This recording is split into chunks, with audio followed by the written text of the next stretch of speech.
எல்லா வழக்குமே எந்த வழக்கு போட்டாலுமே உடனடியாக அவசர வழக்கா எடுத்து உடனடியாக பரிசீலனை பண்ணி உத்தரவு பிறப்பிக்கிறதுல நீதிமன்றம் சென்சார் பிரச்சனையை மட்டும் தள்ளி போட்டுட்டே இருக்காங்க. என்ன காரணமா இருக்கும்?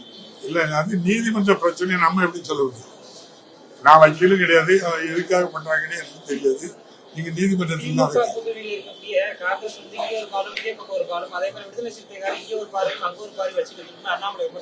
அப்படியே நீங்களும் அண்ணாமலையே நினைச்சாச்சு நான் பதில் சொல்ல முடியாது.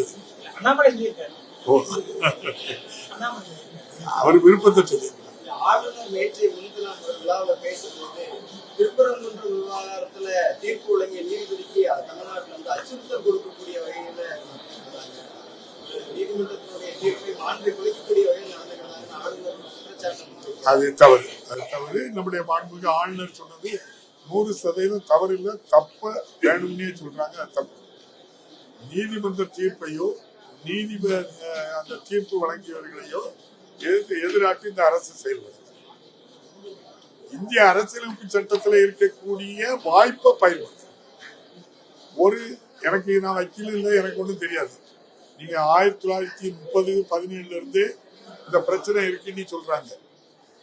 ஆளுநர் சொன்னதுனால நான் இதை திருப்பி சொல்ல வேண்டிய நிலை வந்திருக்கு.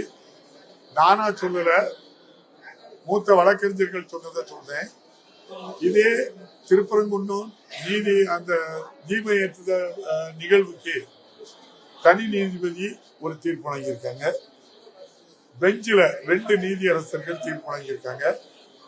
3வது நீதியரசரும் தீர்ப்பு வழங்கியிருக்காங்க. 3 நீதியரசர்கள் ஒரு பொருள் குறித்து 3 நீதியரசர்கள் தீர்ப்பு கூறிய பிறகு திரும்ப ஒரு பெட்டிஷனை தனியார் ஒரு ஆள் போட்டு ஒரு தனி நீதிபதி தீர்ப்பு வழங்கக்கூடாது அப்படின்னு நான் சொல்லல, நிறைய வழக்கறிஞர்கள் சொல்றாங்க.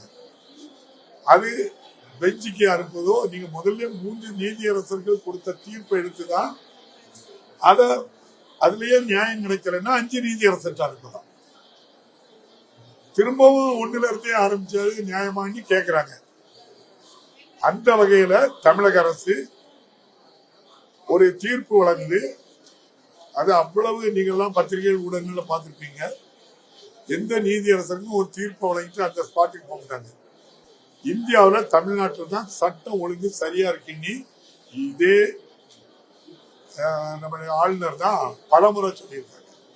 அதையும் தாண்டி பெண்களுக்கு சிறந்த பாதுகாப்பு கொடுக்கிற மாநிலம் இந்தியாவிலேயே தமிழ்நாடு இருக்காங்க. இப்ப அது என்ன நோக்கத்துக்காக பேசுறாங்க?